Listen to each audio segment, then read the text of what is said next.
7 suspects accused of killing 16-year-old Preston Lord back in October are set to appear in court again later on this week. But today, 12 News journalist Bianca Bono sitting down one-on-one with the Queen Creek Police Chief Randy Bryce. She joins us live from the East Valley this afternoon with more details from their conversation. Bianca.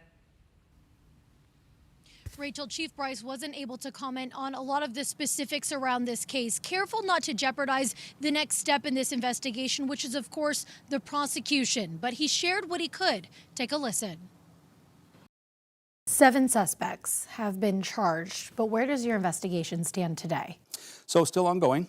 We continue to get tips that we have to process and make sure that we're going to the very end of each one of those to make sure there's not any additional information or if it corroborates the case or if there's any exculpatory information we need to divulge. So we just make sure that those things are always being done and they're continuing to come in. Although slower, they still are coming in. And then we're still looking at every aspect of the case to make sure that if there's any additional follow-ups or information that we need to investigate, we're doing those things.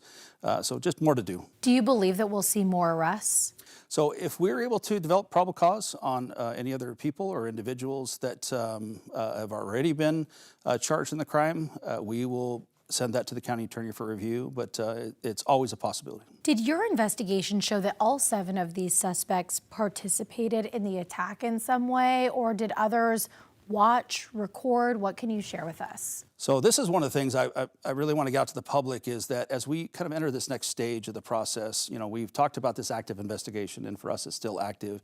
Now we're getting into the prosecutorial and discovery phases, and I'm going to be very careful about the information that I provide at this point, just because it's so important to maintain the integrity of this prosecutorial process and our ongoing investigation. So while I would love to provide all that detail, because I know everybody they want to know so they can get that closure. They want to understand what happened, and I totally understand that, and I wish I could provide everything.